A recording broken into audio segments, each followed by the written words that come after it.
Hello, I'm Eric Nakamy, author of Man in the Middle, a collection of essays by Red, White, and Blue American.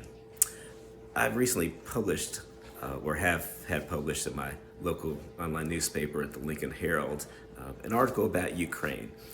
And I've spoken about this before in print and here on YouTube.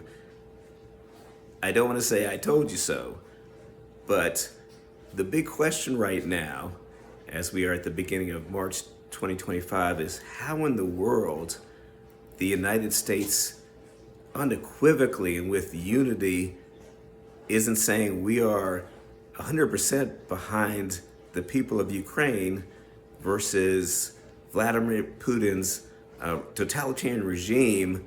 You know, we have a former KGB agent who is the head of Russia who, without provocation, 3 years ago went in and invaded the free nation of Ukraine, who has always looked to the West, Western Europe and the United States as the model for them to follow. How in the world is this an issue? I have some notes here. I don't need the notes. This is ridiculous.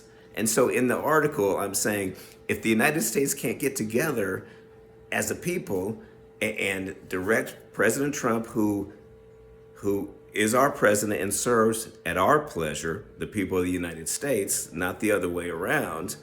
You know, if we can't say to him, no, we stand with Ukraine and we expect you to do the same, there's an issue.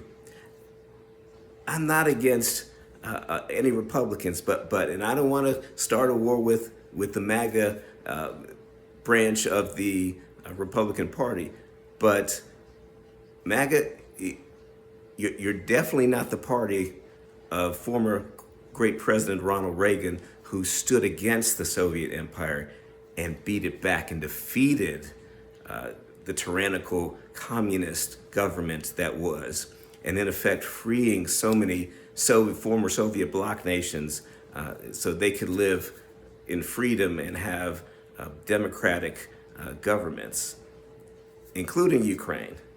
So again, I'm not looking to start a fight with MAGA, but there is this argument somehow that the United States should align with Putin. Now, as has been said, I agree. The United States, we lost an opportunity, and I was a young person in the early 1990s, and the United States had just defeated communism in Russia, and we were on top of the world. And we should have, and there's some regret now, I think, among many authority figures, that we should have done more to create that democratic society in Russia. And we have to do that the next time, whenever we have that opportunity with Russia and China, by the way.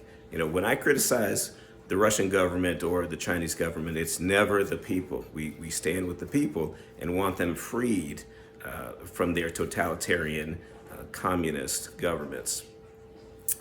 There are things that I agree with MAGA on. I think we need secure borders. I think we we do have problems here, and I keep hearing, well, why are we helping Ukraine when people in Western North Carolina are still suffering from Helene?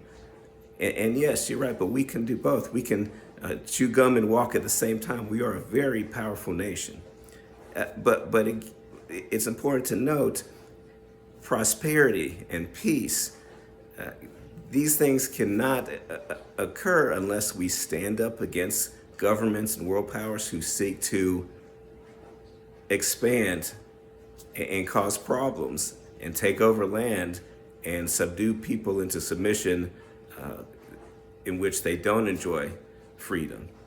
So I want to make that point. It's very clear we can do both. We can help people here at home, which we need to do, but we also can stand with Ukraine. And so the conclusion I come to in my article is that if we can't do that, we have to turn.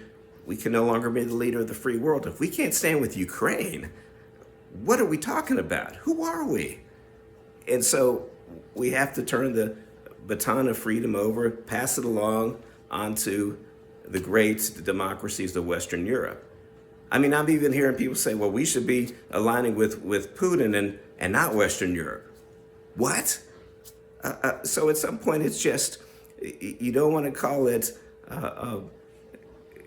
kind of just a sect or a cult. But at some point, America, we need to remember who we are. And MAGA, you need to stand up. And Republicans, and they are. We're seeing at the town hall meetings some riflings about what the Trump administration is doing where it comes to domestic policies.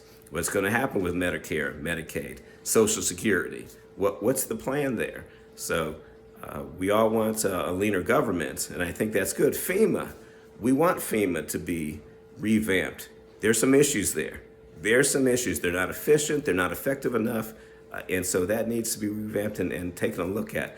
But we have to have some order in doing this and to make these cuts. And so people are legitimately concerned.